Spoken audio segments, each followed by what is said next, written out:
Tengan ustedes muy buenas tardes. Para los que recién se están conectando el día de hoy, bienvenidos al segundo Congreso Laboral Virtual 2020.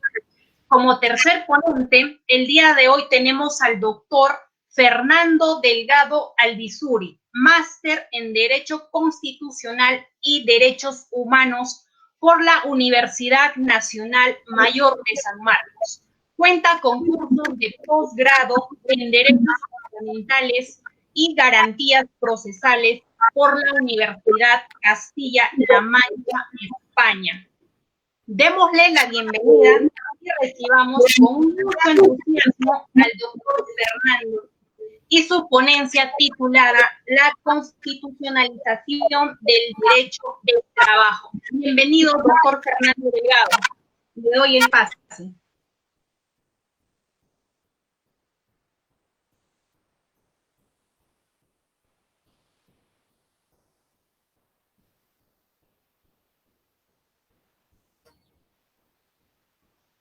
Doctor Fernando, ¿me escucha? Te escucho. Sí, doctor. Ya lo presenté, le di el pase. Ya, ¿se me está viendo entonces en este momento? Doctor, es correcto, doctor. Estamos en directo en la plataforma Facebook Live. Ah, perfecto. Listo. Entonces, si se me ve y se me escucha claro, perfecto. Bueno, muchas gracias. Bueno, muy buenas tardes con todos. Quiero expresar en primer término mi agradecimiento a la organización de la Convención Nacional de Derecho Laboral en esta segunda actividad, la cual, como hemos visto, pues congrega los más importantes profesionales del derecho laboral y procesal laboral para desarrollar pues esta interesante temática del derecho laboral, digamos, de una perspectiva diversa. Digamos, una circunstancia post-emergencia que ha afectado severamente el derecho al trabajo como un derecho fundamental. Y en esa medida y en esa orientación de tratar de enfocar el derecho al trabajo en una visión multidisciplinaria, mucho más amplia, es que, digamos, se encuentra justificada mi presencia el día de hoy. Me convocaron para hablar acerca de la constitucionalización del derecho al trabajo. Este es un tema realmente apasionante, yo diría, es una tendencia progresiva, permanente, integral y además altamente contaminante e invasiva en todos los ordenamientos ordinarios. Y el derecho laboral no ha sido la excepción de ninguna manera. Y digo ello porque más allá de la autonomía o independencia del derecho laboral, lo cierto es que este es un contenido expresado en derechos en la Carta Política. Y por eso se dice derecho laboral y además derecho al trabajo. Derecho al trabajo como expresado como un derecho fundamental. Es a partir entonces del reconocimiento de en el texto de la Carta Política y en la medida en que se permite la judicialización del mismo, es que se ha venido consolidando en los últimos años esto que se llama la constitucionalización del derecho laboral y del derecho al trabajo en el Perú. Pero esto ha tenido una fecha de inicio.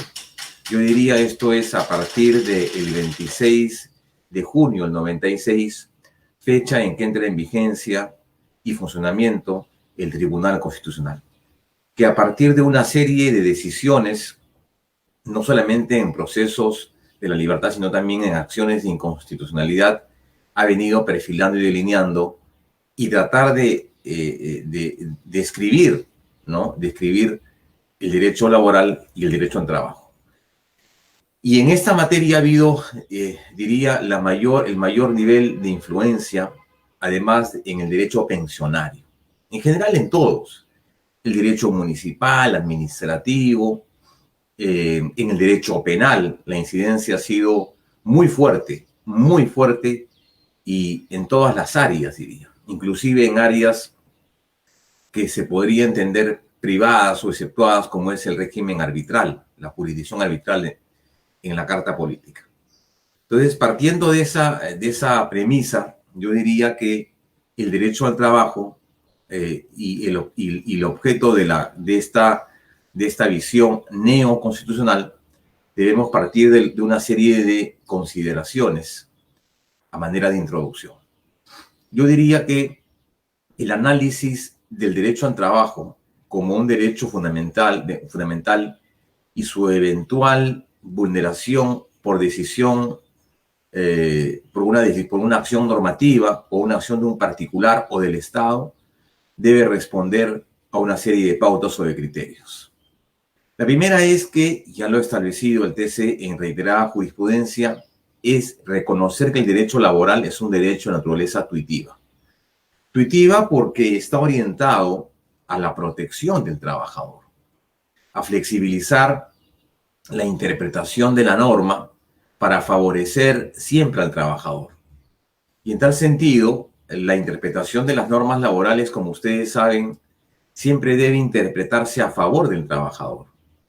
Este criterio ampliatorio responde al concepto de un principio importante en materia constitucional que se conoce como el favorum processum y que tiene en el derecho laboral una manifestación que se llama el indubrio pro operario o este criterio de favorecimiento al trabajador. Y esto se ha hecho no solamente en el ámbito de la interpretación del derecho en sí, sino también en el ámbito de la tramitación de procesos. Recordemos, por ejemplo, este criterio que ya es uniforme y reconocido en materia laboral, que dice, por ejemplo, ¿no?, que si existe la duda en el juez, la duda siempre favorece al trabajador, así como favorece al reo, así como favorece al que tributa,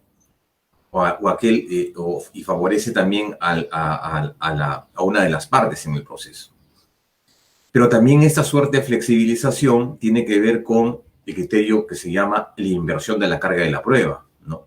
Aquí el concepto procesal nos dice, claro, quien alega los hechos debe probarlos, pero en materia laboral el concepto tiene que ver que es el empleador que debe determinar, en todo caso, la inidoneidad o la existencia de una causa justa para que efectivamente el vínculo laboral se destruya.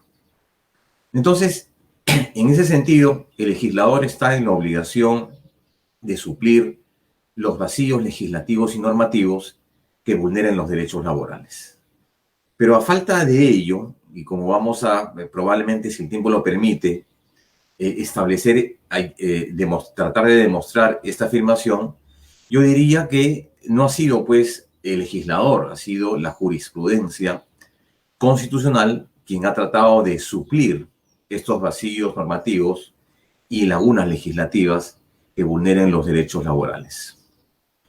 Y esto se ha dado principalmente en un ámbito que en nuestra particular opinión es bastante sensible, en el sentido que los derechos laborales, no solamente a partir de la lectura de la Constitución, sino también de la jurisprudencia, tiene pues esta condición de ser un derecho de naturaleza programática, y para lo cual requiere por lo menos una adecuada implementación económica. Siempre se ha dicho que los derechos laborales, conjuntamente con el de educación y salud, además de ser servicios públicos prioritarios que el Estado debe normar, regular, proporcionar, tienen este contenido, ser programáticos, es decir, hay un elemento muy fuerte en el sentido de su exigibilidad. Yo diría que las normas programáticas laborales, en el sentido que se encuadran en el texto de la Constitución, ya significan desde ya una norma de exigibilidad que debe ser cumplida, ¿de acuerdo? Que debe ser cumplida. Es un tema importante que probablemente en otro momento podríamos hablar acerca de la exigibilidad de los DECs y de los diversos y distintos niveles para su cumplimiento. Existe, por ejemplo, la tesis del estándar mínimo, existe la tesis, por ejemplo, esta tesis de esta visión neoconstitucional, existe la tesis, por ejemplo, de que los DESC no deberían ser objeto de discusión judicial o, no, o que estos no deberían ser materia de una cuestión judicial, sino en el sentido de su pleno reconocimiento. Es decir, existen distintas posiciones al respecto. Por lo tanto, siempre nos encontramos que el derecho laboral se constituye en una obligación del legislador y que frente a cualquier reforma, éste tenga la obligación de optimizar su contenido. En tal sentido, ese es un elemento importante en materia de jurisprudencia constitucional, cuando de la lectura del artículo 22 de la Constitución se establece que el trabajo es un deber y un derecho.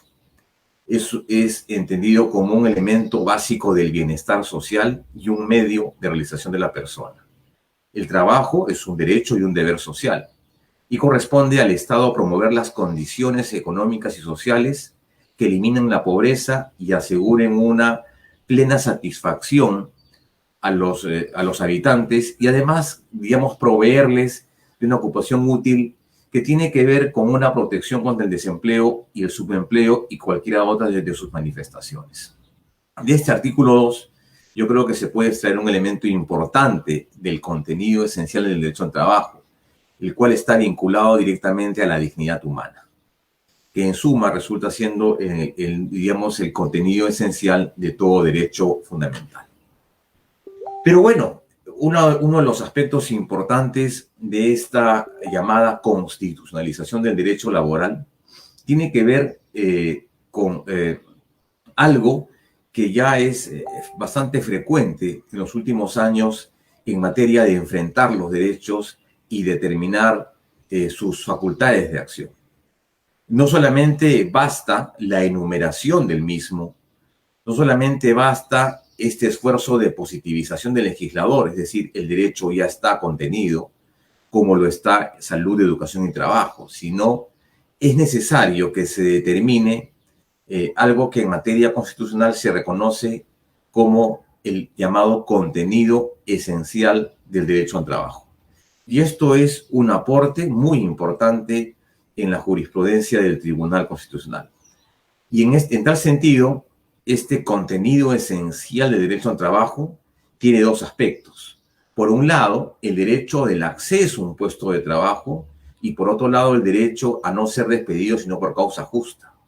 En el primer caso, yo diría que el derecho al trabajo supone la adopción, ¿no?, de parte del Estado a una política orientada a que la población acceda a un puesto de trabajo, pero además también que el trabajador tenga todas las posibilidades de mantenerse en el puesto laboral. Es decir, que garantice su permanencia en igualdad de condiciones.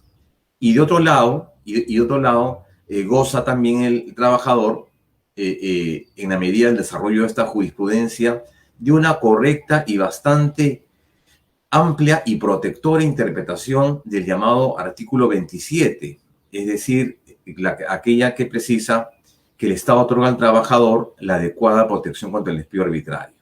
Y esto tiene que ver con el segundo elemento de este contenido esencial del derecho al trabajo, es decir, el de no ser despedido sino por una causa justa. Y esto es parte de la interpretación del artículo 27 de la Constitución Política del Estado. Entonces, por otro lado, el derecho al trabajo supone esta adopción de una política estatal para que la población acceda a un puesto de trabajo, y el segundo está, digamos, referido al trabajo como una adecuada protección contra el despido arbitrario. Esto está desarrollado en una sentencia del tribunal, la sentencia 3925-2007 AATC, proceso de amparo en general. Bien, pero además también el derecho al trabajo es un bien jurídico de relevancia constitucional, en el sentido que debe contar también con los medios debidos de su conservación, pero además también que esta protección adecuada contra el despido arbitrario debe ser debidamente resguardada por el legislador. Quiere decir que la legislación laboral, en el sentido que está orientada a garantizar el pleno desarrollo de derechos fundamentales, por lo menos debe tener dos características. Me refiero al desarrollo de los derechos. Por un lado, que estos son derechos de naturaleza progresiva y de no regresividad.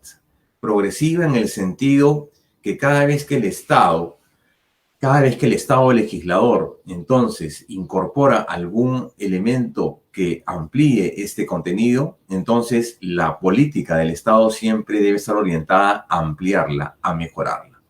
Y que no deben existir ninguna cláusulas o en todo caso disposiciones que mengüen, que reduzcan esta posibilidad de garantizar el derecho al trabajo como un derecho fundamental. ¿De acuerdo? Pero además también el derecho al trabajo, y así lo ha expresado el tribunal en la sentencia 9707-2005 ATC, en el sentido de que también es un deber y es base del bienestar social. Y esa es un poco la naturaleza del Estado. No es necesariamente el respeto de los derechos fundamentales ni su dignidad, es garantizar, de conformidad con el artículo 47, este llamado bienestar general. Por tanto, tiene aquí una doble dimensión. Es un deber y es un derecho, que es base del bienestar social y es el medio de realización de carácter personal.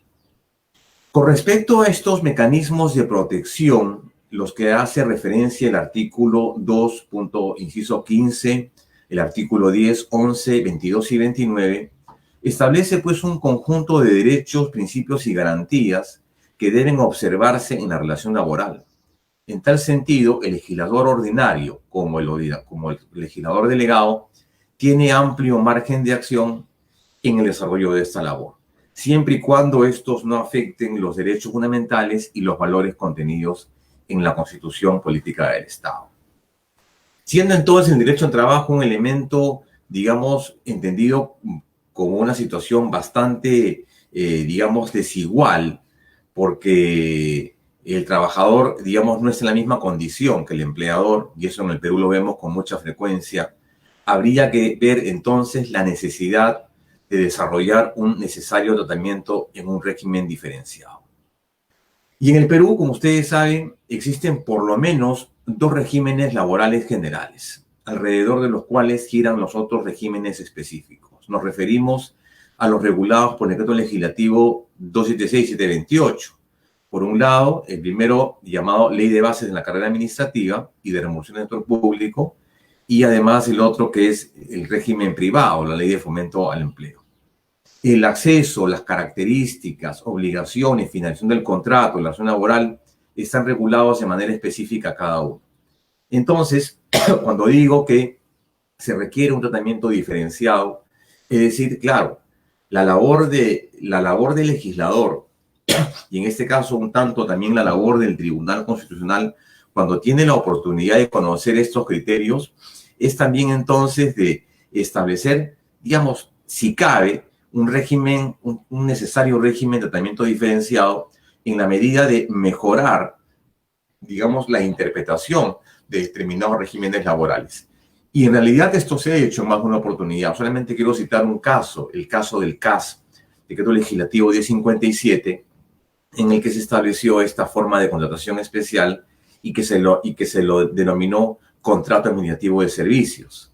Recordemos que en esa oportunidad ya habían en el escenario laboral varias modalidades de régimen de contratación laboral. Estaba 728, 276, locación de servicios y demás. Pero esto motivó entonces que, siendo el CAS un régimen laboral, digamos, en el cual estaba la oferta estatal, y uno se preguntaba, ¿no? Pero ¿por qué el Estado va a crear un régimen laboral diferenciado cuando ya tiene otros regímenes laborales que trabajan al interior del Estado? Y esto generaba pues una serie de suspicacias y además de diferencias en el sentido de remuneraciones y en el sentido de la falta de reconocimiento expreso en la ley de una serie de beneficios en trabajadores que hacían básicamente la misma labor. Recordemos que en ese momento el Tribunal Constitucional dijo que el CAS es un proceso, es un contrato, no solamente que dijo que es un contrato laboral y no administrativo, en el que además también lo que debe sobreentenderse que es una relación laboral, cosa que no debe ser acreditada por el empleador, pero además dijo algo más importante. Dijo, claro, el régimen del CAS es un régimen constitucional, porque al interior de esa legislación específica, lo que ha hecho básicamente ha sido reconocer este régimen que mejoraba ostensiblemente algunos elementos en comparación a los regímenes anteriores, ¿no? Que podría, digamos, situarse en una situación de diferencia o un tratamiento, digamos, discriminatorio. Entonces, ahí, por ejemplo, tenemos un criterio de interpretación constitucional bastante importante en materia laboral que ha permitido que podamos afirmar el día de hoy que el CAS es un contrato constitucional o, digamos, es constitucional. Y así lo ha expresado el tribunal, el TC, en la sentencia Roy Marden Leal, entre otras sentencias relativas al CAS. Es un criterio importante que se encuentra dentro de esta lógica de lo que se llama la constitucionalización del derecho laboral. Pero diría además que hay otro elemento importante, que también ha sido desarrollado en su momento por la jurisprudencia del tribunal, en el sentido de enfocar un principio básico en materia laboral. ¿Cuál es el principio de la primacía de la realidad? En tal sentido, el TC ha reiterado a través de su jurisprudencia es la existencia de este principio de la primacía de la realidad como un elemento implícito en el ordenamiento jurídico laboral peruano, concretamente impuesto por la propia naturaleza tuitiva de la Constitución. Así remarca, por ejemplo, que en caso de existir discordancia, entre lo que ocurre en la práctica y lo que fluye de los documentos, debe darse preferencia a lo primero, es decir, a lo que sucede en el terreno de los hechos. A efectos de aplicar ese principio, debe acreditarse entonces el cumplimiento de horario de trabajo, en este caso, por ejemplo, la situación de subordinación, la permanencia y además la existencia de una remuneración. Situación que ha sido un criterio importante y que ha sido tomado en cuenta además en innumerables casos en materia laboral, en los cuales los trabajadores de alguna manera se encontraban desprotegidos por el hecho de que una cosa es lo que reflejaba esta realidad, esta actividad diaria, y otra cosa distinta era lo que decía el contrato. Entonces, este principio de la primacía de la realidad ha sido un criterio, digamos, sumamente protector en materia de procesos laborales, principalmente de amparo, en donde, digamos, a falta de una cuestión probatoria, no se presentaba una actividad probatoria mínima y que, por ejemplo, decía, pero señor, el contrato laboral dice una cosa y la actividad dice otra. El principio de primacía de la realidad, entonces, orienta en el sentido de que pueda prevalecer el concepto de la realidad a lo que efectivamente fluye de la cuestión digamos, laboral. Pero además también el derecho al trabajo goza, como ustedes saben, de una llamada protección internacional.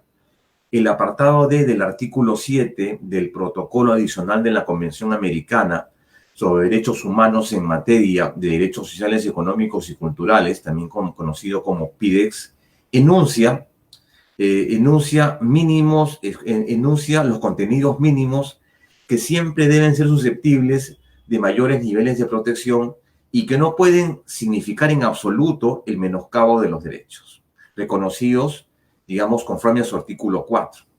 La interpretación que dice algo así como que la interpretación de los derechos fundamentales deben efectuarse en un sentido dirigido a alcanzar mayores niveles de protección, sean esos los que otorguen el derecho nacional o el derecho internacional de los derechos humanos. Qué duda cabe que el derecho al trabajo además también ha sido ratificado, consignado e incluido en todos los ordenamientos de carácter convencional, y qué duda cabe también que en el caso peruano significa, por un lado, un derecho fundamental, pero a su vez también representa un servicio público básico que el Estado debe por lo menos garantizar.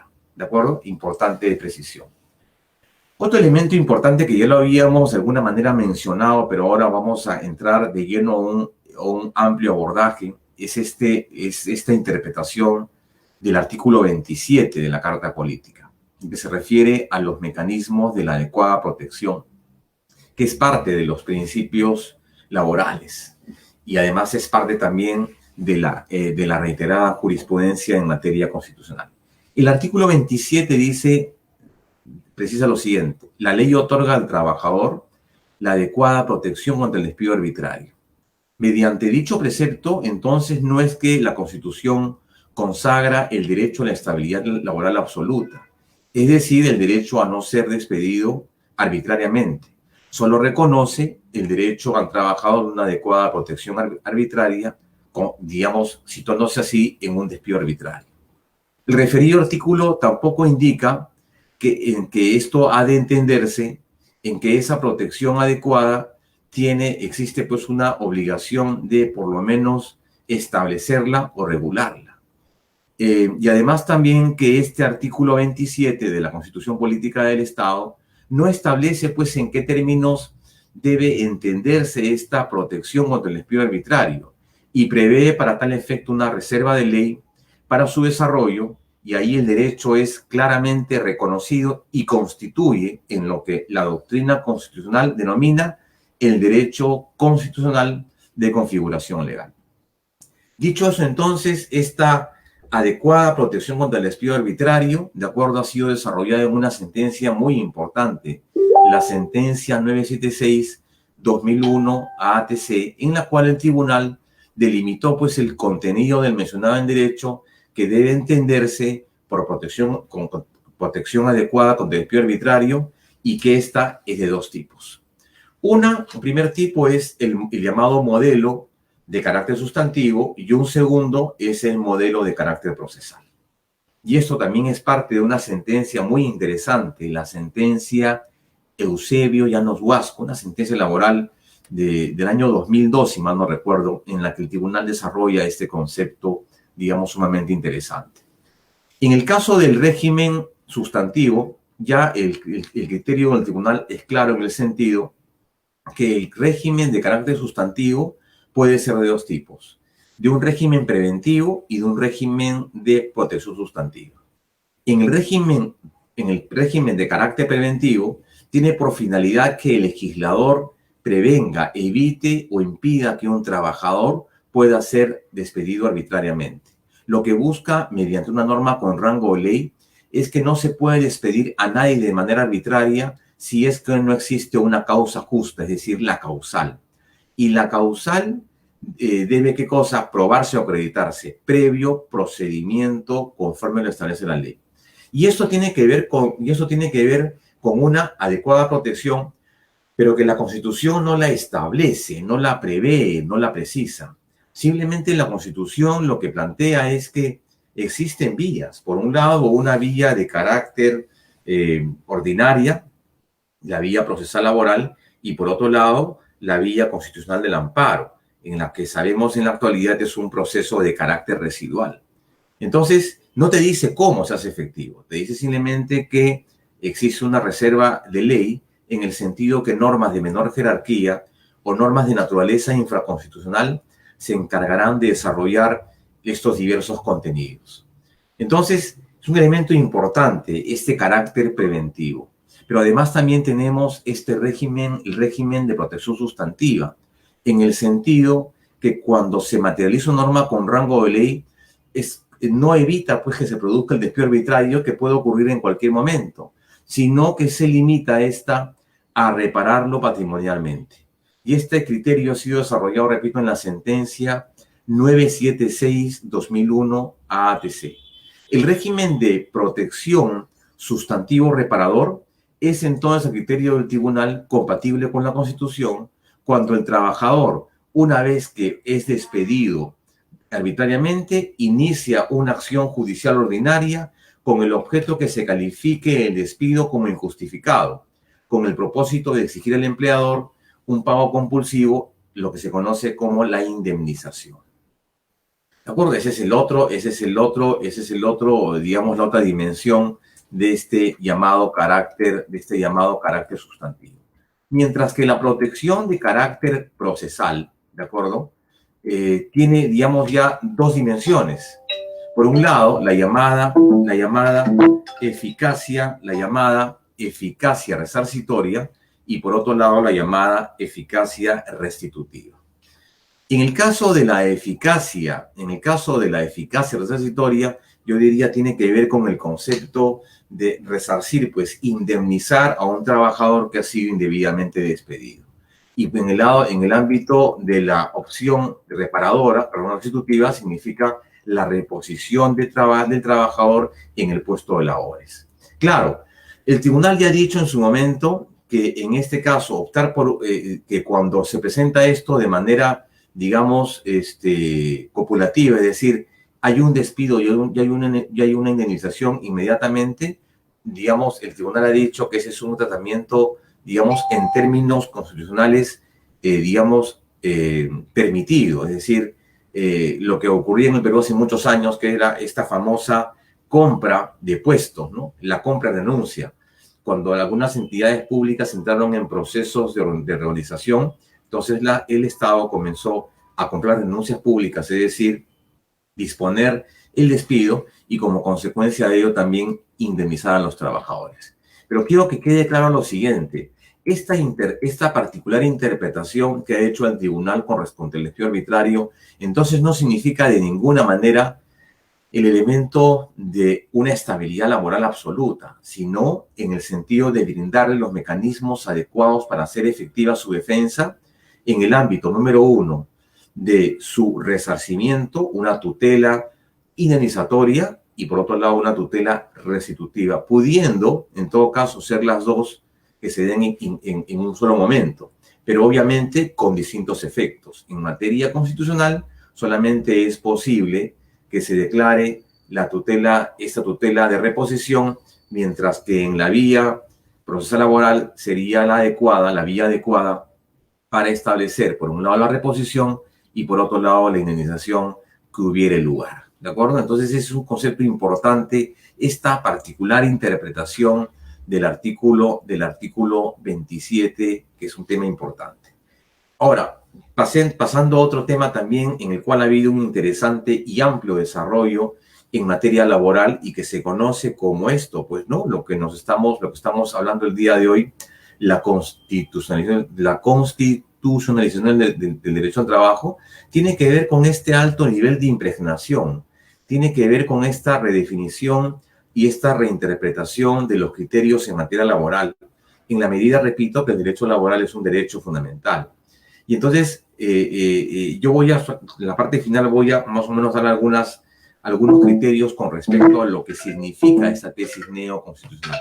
Pero digamos, como el tiempo es corto, el que se me ha asignado, pero voy entonces a hablar de también cuáles son estas distintas manifestaciones de la llamada constitucionalización del derecho laboral.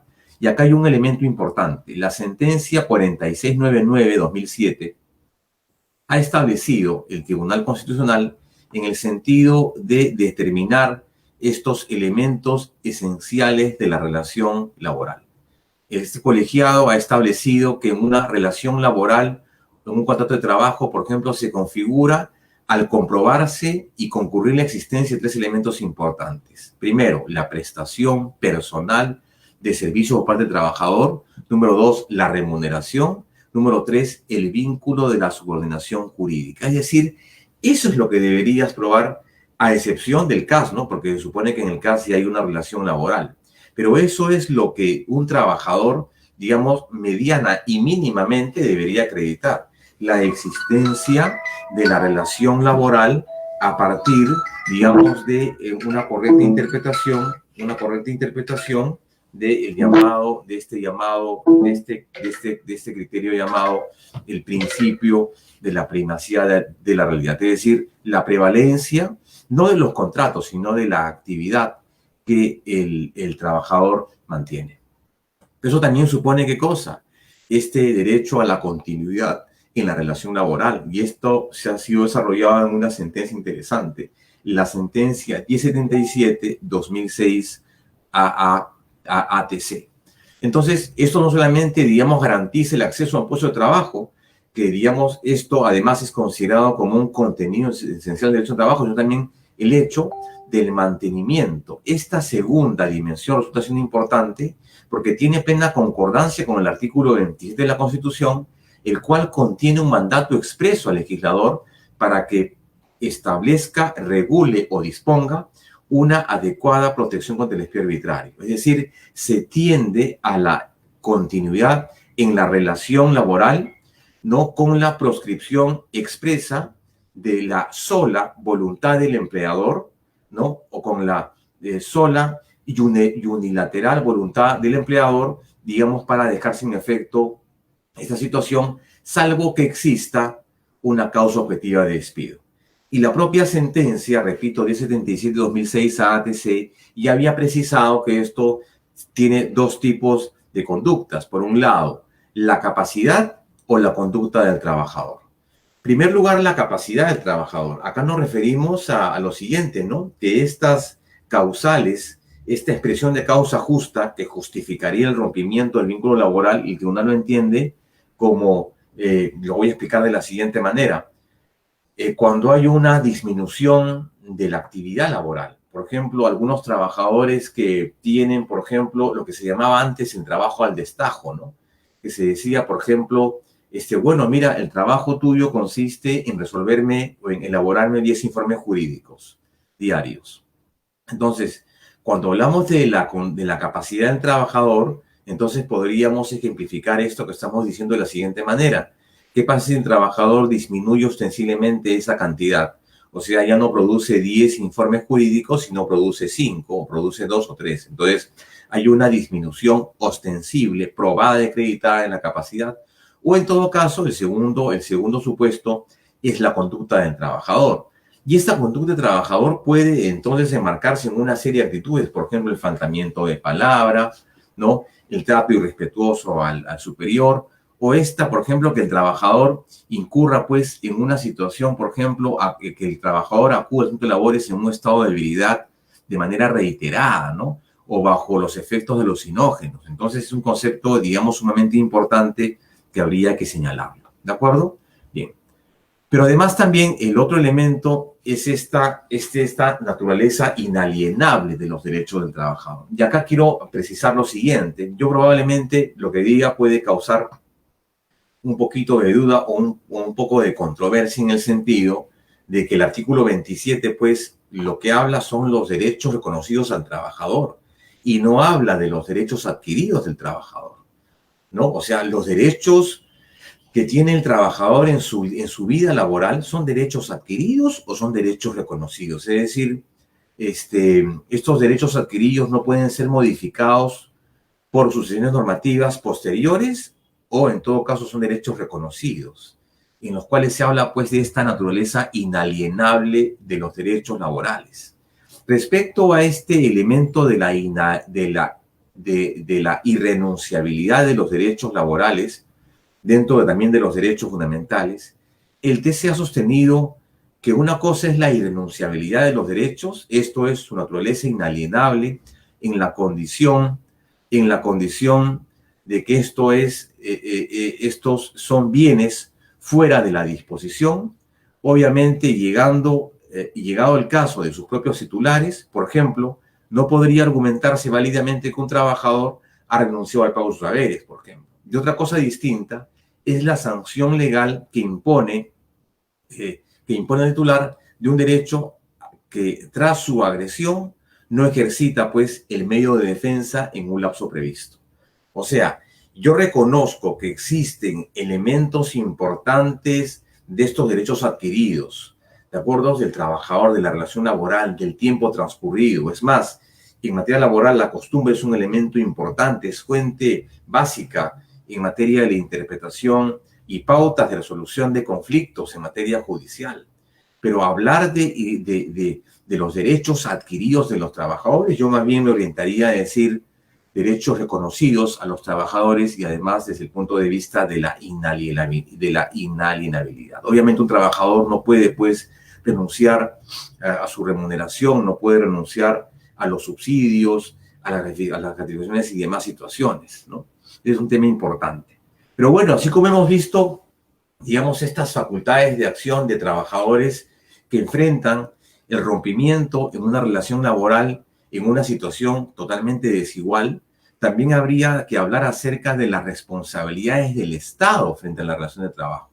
Y esto ha sido objeto de desarrollo en una sentencia del TC, la sentencia 008-2005 PITC, en el cual, obviamente, y de conformidad con el artículo 23 de la Constitución, el tribunal ya ha establecido algunas condiciones o responsabilidades o imperativos del Estado en el mantenimiento de una política laboral. Primero, promover condiciones de progreso social y económico, es decir, una mejora, en este caso, una mejora a una cada vez mayor prestación económica, y para tal efecto debe establecer políticas de fomento del empleo productivo y además una educación o una adecuación o un reentrenamiento al trabajo.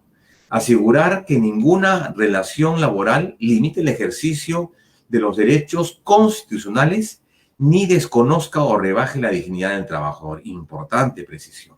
Asegurar además que a ningún trabajador se le obligue a prestar servicios sin una retribución compensatoria o sin su libre consentimiento. Y proteger especialmente la actividad laboral de la madre, del menor y del impedido dentro de lo que se conoce como el llamado plexo de indefensión, ¿no? Un criterio muy importante que es un ámbito de protección en materia constitucional. Entonces, este es un concepto muy sumamente, estos son conceptos, digamos, que han aportado en su momento a manera de principios o de pautas de interpretación. Acá tenemos otro criterio importante, el llamado indubrio prooperario. El artículo 28 de la Constitución expresa una pluralidad de principios de distinta naturaleza. A saber, el indubrio prooperario hace referencia a la traslación de la vieja regla del derecho romano en el sentido que hablaba del indubrio pro reo. Nuestra Constitución exige la interpretación favorable al trabajador en caso de una duda insalvable sobre el sentido de una norma, vale decir que acredite que a pesar de los aportes de las fuentes de la interpretación, la norma deviene indubitablemente en un contenido incierto o determinado. La necesidad de interpretar y conocer esta llamada duda insalvable debe ser entendida como aquella que no debe ser resuelta por medio de una técnica hermenéutica. Este principio de indubrio prooperario será aplicable cuando exista un problema de asignación de significado en relación a los alcances y contenido de la norma. Ergo, entonces, nace de un conflicto de interpretación, más no de una integración normativa. Y acá entonces estos criterios también han sido, digamos, el concepto de la primacía de la realidad, la cuestión de la probanza, la inversión de la carga de la prueba, la primacía de la realidad, digamos, son interpretaciones que se han dado como consecuencia de este principio prooperario, que es parte del llamado principio favorum proceso, ¿no? Entonces, esta interpretación entiende, y el tribunal lo ha entendido, que está sujeta a una serie, digamos, de consideraciones. La existencia, por un lado, de normas jurídicas que como consecuencia de un proceso interpretativo puede ofrecer varios sentidos. Es decir, la interpretación de la norma laboral podría ofrecer distintas interpretaciones.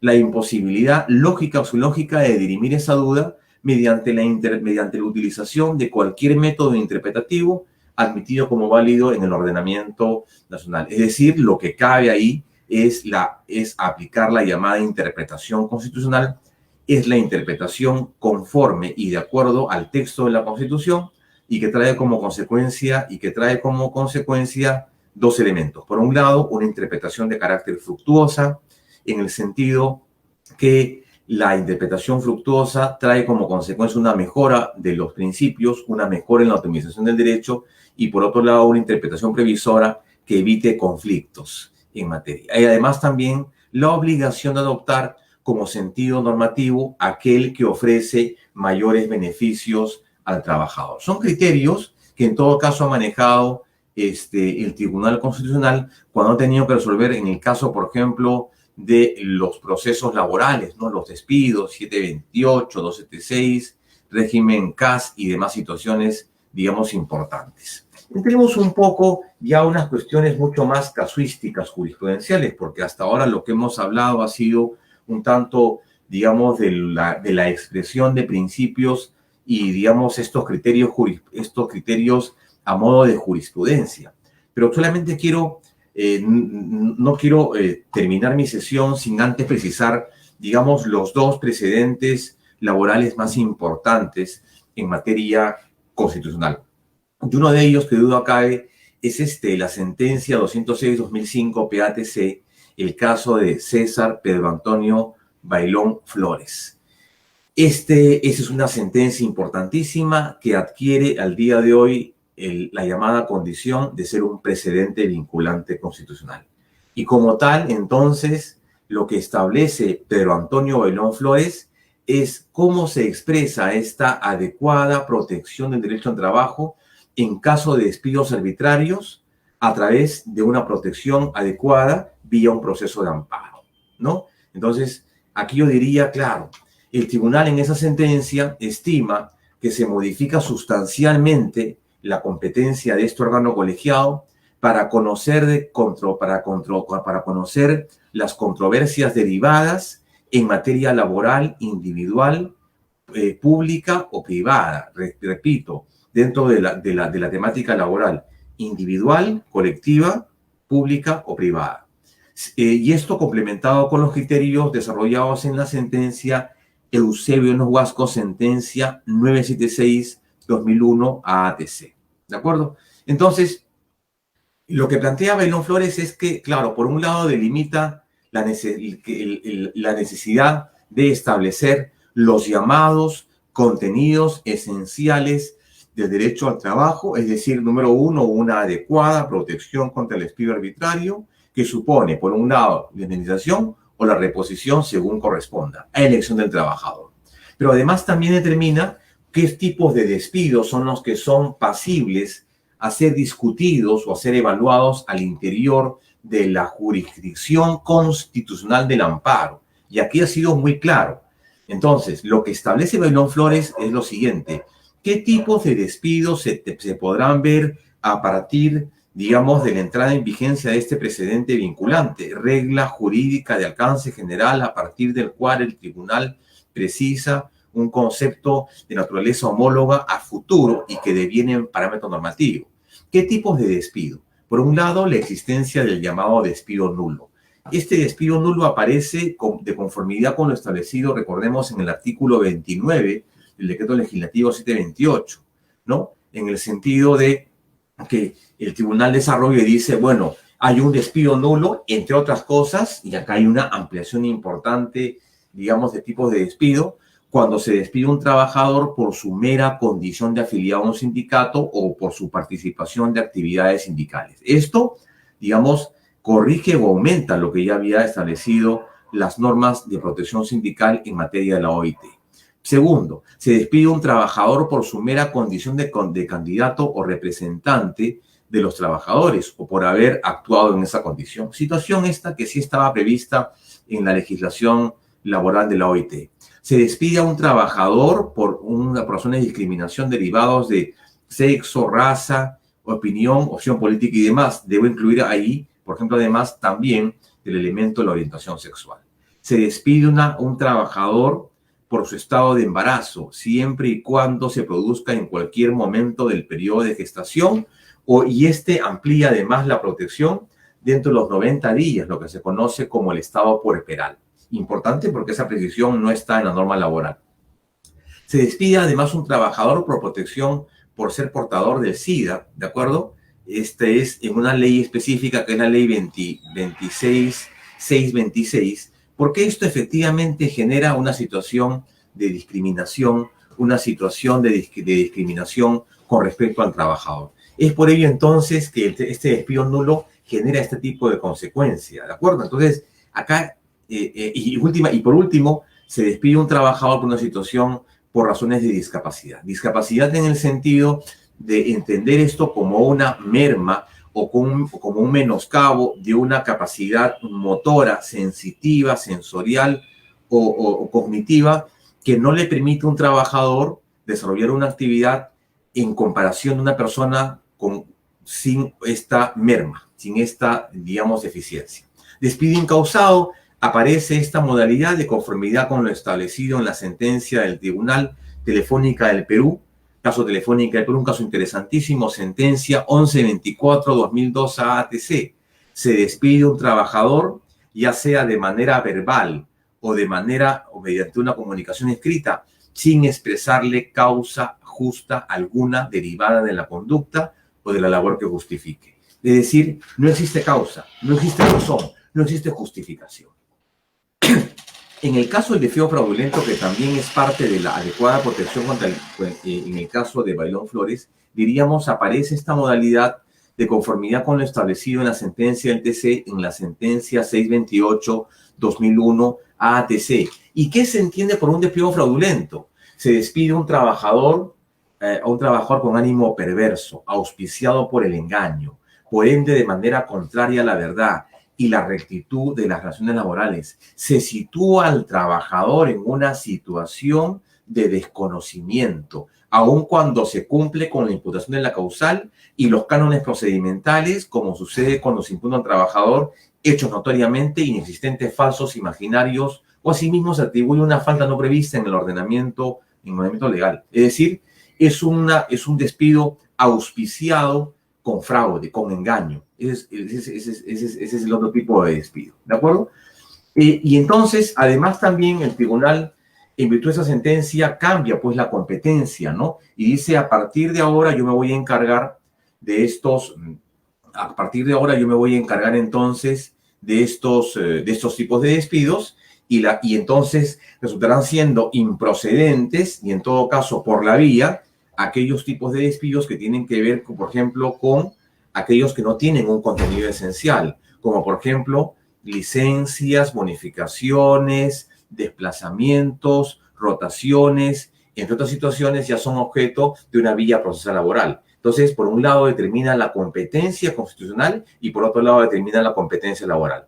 Un tema importante antes de terminar, porque ya me están diciendo que he cumplido mi tiempo y no quiero abusar del tiempo de los demás colegas. Me refería a lo siguiente, de que el precedente vinculante Bailón Flores siempre procede cuando exista un tema de urgencia y un tema de necesidad, es decir, una tutela urgente diferenciada y el hecho de la necesaria y adecuada protección contra un despido arbitrario.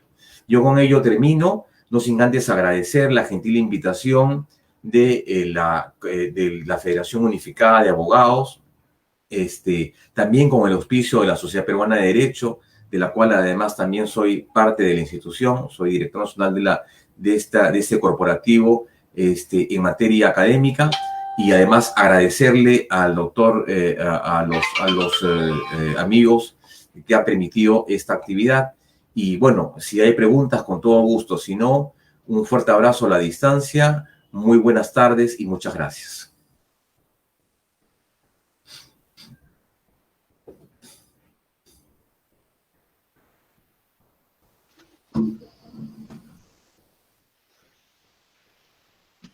Muy agradecido, Fernando, una excelente ponencia y un agradecimiento especial de la Federación Peruana Unificada de Abogados. Esperamos contar con su digna participación en próximos eventos. Y también, doctor, comentarle que le envían saludos desde la plataforma de Facebook Live sus exalumnos de la Universidad de la Ciudad Privada San Juan Bautista, de parte de Tilia Agüero Medina.